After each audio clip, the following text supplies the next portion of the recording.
안녕하십니까, 노선우입니다. 3월 23일 화요일 저녁입니다. 오늘은 좀 화요일인데 좀 지치는 것 같네요. 주식시장도 1% 정도 하락을 했었고, 제가 좀 일요일부터 좀 출근을 했거든요. 그러다 보니까 화요일인데 화요일 같지 않고 한 수요일, 목요일쯤 된 좀 그런 느낌인 것 같습니다. 그리고 오늘 또 아침부터 좀 이슈가 있었죠. 안드로이드 폰에 대해서 카톡도 그렇고 네이버, 다음 다 안 들어가지시는 분들이 많았어요. MTS조차 안 들어가지시는 분들도 많았고, 그래서 뭔가 오늘은 좀 그런 부분들 힘들었던 하루가 아닌가. 핸드폰에 대한 또 조치 이런 것도. 그래서 여러분들도 아마 힘드셨은 분들 많았을 텐데 힘내시기 바라겠고요. 오늘 시장 그래도 좀 차분하게 정리 한번 해보도록 하겠습니다. 오늘 아침에 제가 이제 미국 시장에 대해서는 좀 자세하게 설명을 드렸고요. 국채금리 하락이라던가 인프라 투자 기대감, 미국 시장은 좋았다. 그렇게 좀 말씀을 드렸는데 우리 시장은 오전에만 좀 반짝 상승을 했어요. 오전에는 상당히 좀 긍정적인 흐름이 나왔었는데 한 9시 30분부터는 또 흘러내리는 그런 모습으로 결국은 제가 생각했던 일단 61선 라인이라든가 3020선의 전저점 이탈을 좀 했고요. 3004포인트, 3000선도 좀 위태위태한 지경에 이르렀습니다. 최근에 이제 미중 간의 갈등 얘기들 계속 나오고 있는데요. 오늘은 또 EU와 중국 간의 갈등도 좀 부각이 되는 그런 모습을 보였습니다. 신장 위구르 자치구 인권 문제와 관련해서 지금 EU 쪽과 중국 쪽의 갈등이 좀 심화되고 있고, 또 여기서 이제 러시아는 중국 편에 섰어요. 그래서 러시아와 중국이 서방에 맞서서 공동 성명을 또 내놓으면서 좀 지정학적 동맹 간의 갈등이 좀 투자 심리를 위축시키는 좀 그런 모습을 보였습니다. 그래서 이게 주식이라는 거는요, 정말 경제 문제가 아니에요. 정치, 경제, 사회, 전 세계적인 문제들이 모두 다 모여서 이루어지는 시장이다. 이런 점들을 오늘은 좀 다시 한번 좀 깨달을 수 있지 않았나 생각이 되고요. 오늘 밤에 또 미국 시장이 상당히 중요합니다. 오늘 밤 내일 새벽에 파월 연준 의장과 옐런 재무장관이 미국 하원 의회에서 또 청문회를 합니다. 그래서 과연 또 미국 국채금리에 대해서 또 어떤 얘기들이 나올지. 그래서 지금 미국 시장이 오늘 밤에 좀 상당히 중요할 것 같아요. 지금 사실 유럽 시장도 지금 좀 좋지 못하거든요. 터키가 또 금리 인상을 하고 이런 부분들이 유럽장을 지금 좀 힘들게 하고 있습니다. 그래서 유럽장도 힘들고 미국장도 힘들면 또 내일 또 우리가 또 힘들 거잖아요. 그래서 오늘은 좀 미국장이 좀 돌아서 주기를 좀 기원하겠고요. 그래야지 시장이 또 다시 또 박스권에 회복을 해요.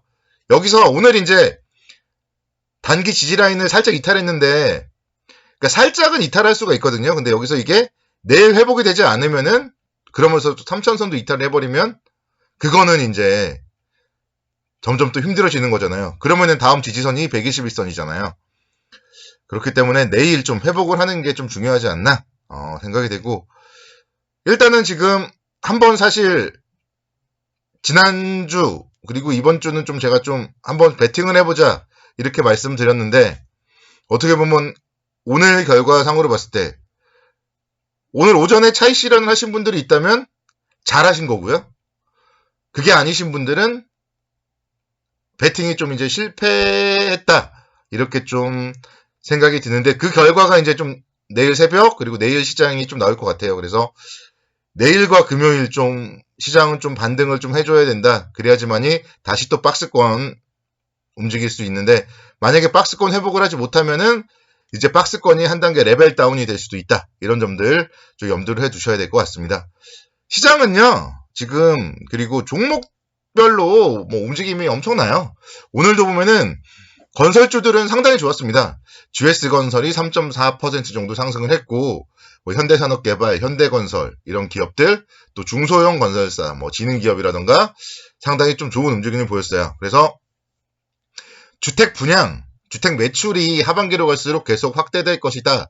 그런 전망이 나오고 있고, 정부 여당은 기존 좀 규제를 바탕으로 해서 부동산 공급을 많이 하려고 지금 정책을 펴고 있고요.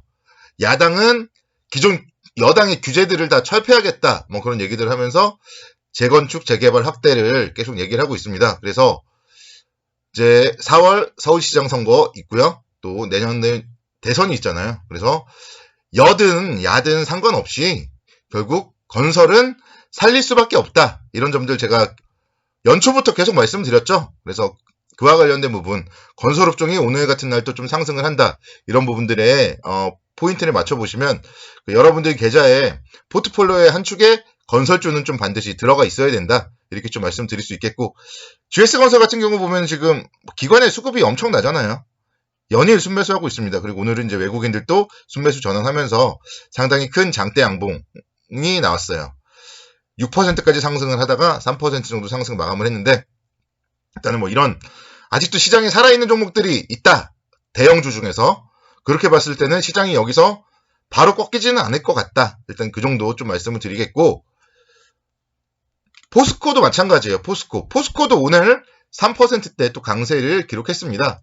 그래서 포스코 영업이익 계속적으로 좀 개선될 가능성이 많고 1분기 영업이익이 1조 원 정도 좀 기록을 할 것이다. 이렇게 전망이 되고 있어요. 그래서 1분기 실적 호전주 포스코 역시 계속 살아있다. 이렇게 본다면은 일단 시장에 대해서는 뭐 너무 걱정을 할 필요는 없겠다. 이런 종목들, 제가 계속 말씀드렸던 이런 종목들 위주로 여러분들이 포트폴리오를 좀 구축을 하시고 정비를 하셔야 될 그럴 타이밍이 아닌가 생각이 됩니다.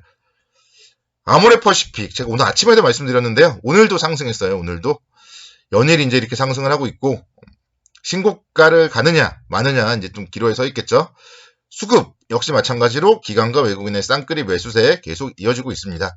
그래서 시진핑 주석이 올 때까지 아모레퍼시픽은 잘 붙잡고 계셔야 돼요.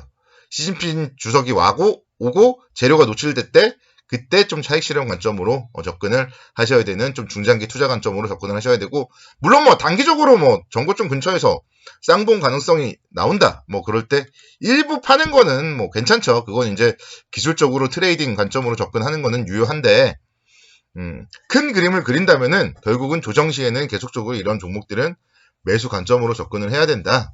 이렇게 좀 말씀을 드리도록 하겠습니다. SK하이닉스 오늘 2% 정도 하락을 했어요. 아침에 살짝 강세를 보였는데 21선을 역시 뚫지를 못했네요.